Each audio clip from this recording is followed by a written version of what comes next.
sou o Alfa e Ômega, diz o Senhor Deus, aquele que era e que há de vir, o Todo-Poderoso.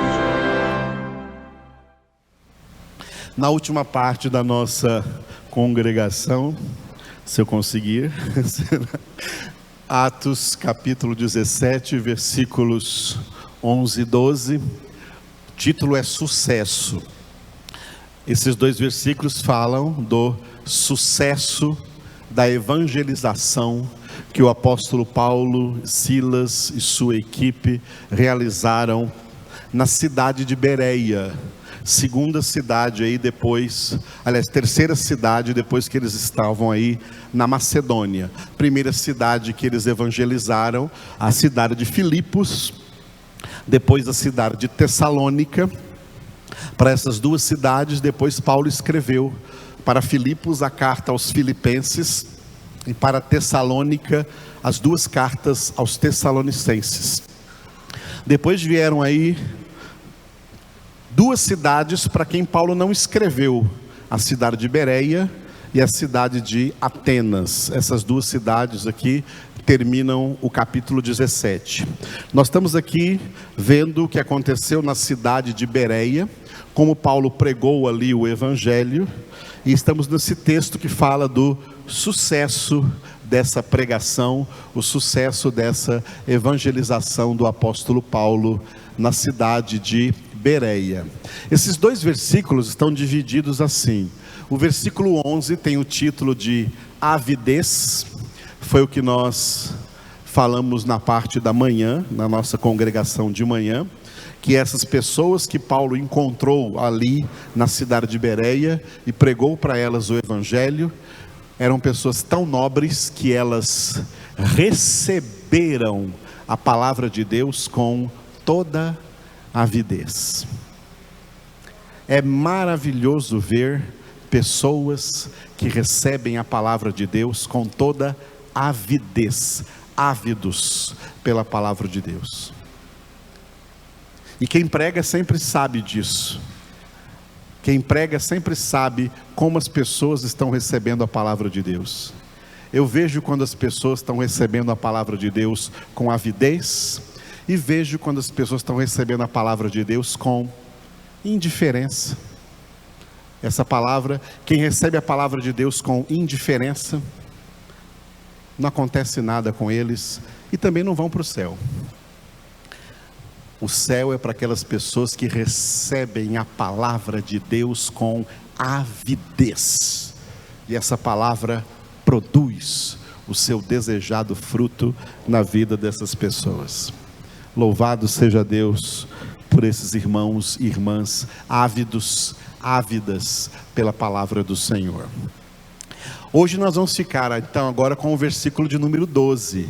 Resultado dessa pregação de Paulo ali, muitos creram, né? Então nesse versículo 12 está escrito: com isso muitos deles creram, mulheres gregas de alta posição e não poucos homens. Vamos repetir? Com isso muitos deles creram, mulheres gregas de alta posição e não poucos homens. É muito interessante que a gente analise essa palavra muitos. Muitos creram. Muitos creram. Essa palavra muitos, ela é usada por Jesus depois de contar uma parábola soteriológica, uma parábola que fala sobre salvação, em Mateus capítulo 22, e Jesus encerra aquela parábola dizendo: muitos são chamados, mas poucos escolhidos. Quando a gente vê um texto como esse, muitos ali creram diante da pregação do evangelho pelo apóstolo Paulo. Isso não significa que todos esses muitos que creram serão salvos. Por quê? Em Mateus capítulo 13, Jesus contou uma parábola muito interessante e disse que essa parábola, ela mostra como funcionam as coisas no reino de Deus.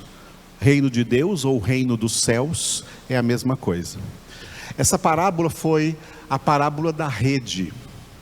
Jesus contou a parábola da rede dizendo assim: olha, o reino dos céus é semelhante a um homem que lança sua rede no rio, um homem, um pescador, que lança sua rede no rio, e essa rede apanha toda espécie de peixes. Aí ele arrasta essa rede para a praia, e ali chama os seus servos, seus empregados, seus ajudantes, e eles fazem uma seleção. Dentre todos esses peixes que ele pescou, eles escolhem só os melhores, e o restante eles devolvem para o rio. A rede pesca muitos, mas o pescador não leva todos os peixes que foram pescados, leva só os que ele escolheu. Jesus disse que o reino dos céus, o reino de Deus, funciona assim. Esse rio representa o mundo inteiro. Essa rede representa Jesus. O pescador é o Pai. O Pai lançou a sua rede no rio. O Pai enviou Jesus ao mundo. O Pai enviou Jesus ao mundo. Essa rede não pesca todos os peixes do rio. Ela pesca muitos peixes, mas não todos os peixes. A maioria dos peixes no rio vai morrer sem nunca ser pescado, sem nunca estar em uma rede. A maioria dos seres humanos vai morrer em pecado sem nunca terem crido, sem nunca terem sido alcançados pela graça, pela pregação do Evangelho. Isso acontece com a maioria das pessoas no mundo. A maioria nunca vai estar na rede. Mas a rede da palavra de Deus, a rede que é Cristo Jesus, a rede que é o Evangelho, vai pescar muita gente, como essa rede pescou muitos peixes. Mas não é essa turma toda aí que está dizendo que é crente, que está dizendo que é evangélico, ou até dizendo que é pastor, ou bispo, ou apóstolo, ou profeta, ou sei lá o quê. Não é essa turma toda que vai morar no céu, não. Porque tem uma seleção. Deus já selecionou quem vai para o céu. Uma das qualidades de Deus é essa: Deus é seletivo. A salvação é para aqueles, como está escrito em Efésios, capítulo 1, versículo 4, a salvação é exclusiva, não é inclusiva. Hoje a palavra inclusiva está na moda, tá? Inclusão social. A salvação, ela não é inclusiva, ela é exclusiva para aqueles que Deus Pai escolheu em Cristo Jesus antes da fundação do mundo, para serem santos e irrepreensíveis diante dele. Essa palavra que eu estou anunciando para vocês hoje, ela não é aceita em muitas denominações evangélicas, em muitas igrejas, por muitos crentes.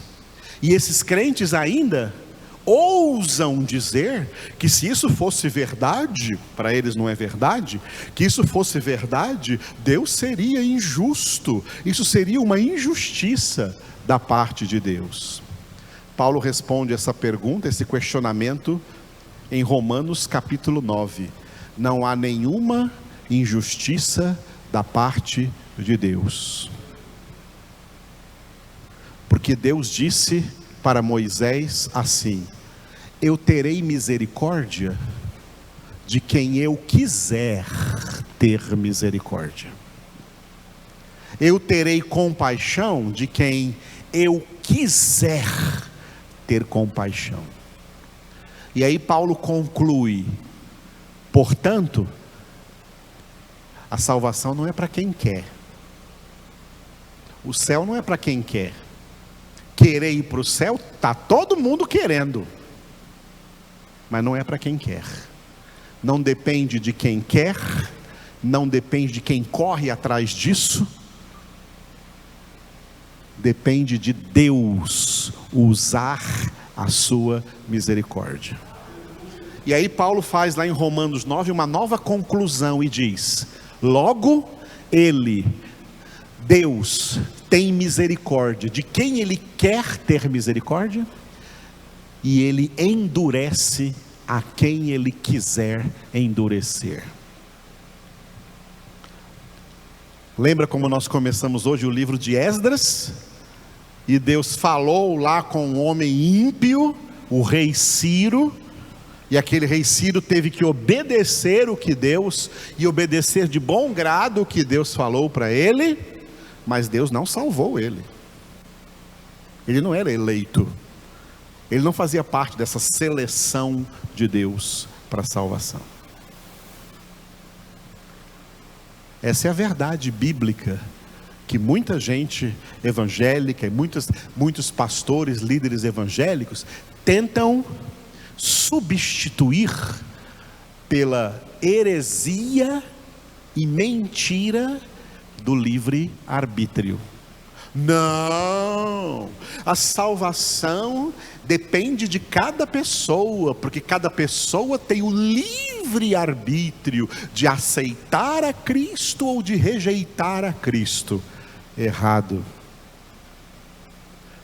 Ninguém tem livre-arbítrio. Livre-arbítrio é uma mentira de Satanás, e é justamente por essa mentira que ele escraviza a humanidade. Se livre-arbítrio fosse de Deus, não estaria na boca de todo mundo. Está na boca de católicos, está na boca de espíritas, está na boca de ateus, está na boca de cientistas, está nas novelas, está nos filmes, está nas músicas.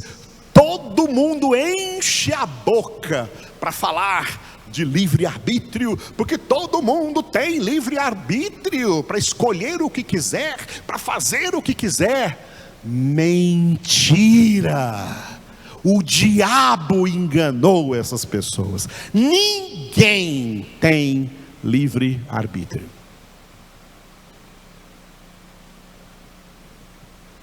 O único ser livre para fazer o que quiser e o que escolher fazer é Deus. Ninguém tem essa liberdade que é exclusiva de Deus. E quando os homens pensam que são livres e que estão escolhendo o que eles melhor acham para suas vidas, eles estão apenas sendo nada mais do que escravos do diabo. Porque o diabo engana a humanidade com o falso senso de liberdade.